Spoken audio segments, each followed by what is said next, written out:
অ্যানিভার্সারির দিন রাতে আমরা দুজনেই বেরিয়ে পড়লাম। ওরা দু বোন আসেনি, কারণ ওদের পরীক্ষা ছিল পরের দিন আর ম্যাম পড়াচ্ছিল ওদের। তো 4 বছর পরে যখন এই দিনটা আসে, সৈকত বলল চলো ওরা ম্যামের কাছে পড়ুক, আমরা দুজনেই একটু ঘুরে আসি আর খেয়েও আসি। তো এই যে সাউথ সিটিতে আমরা একটা রেস্টুরেন্টে খেতে আসলাম।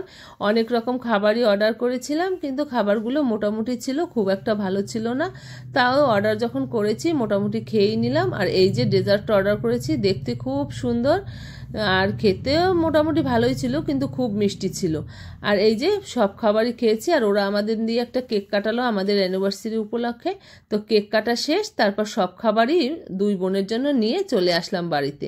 তো আজকের ভিডিওটা এখানেই শেষ করছি, টাটা।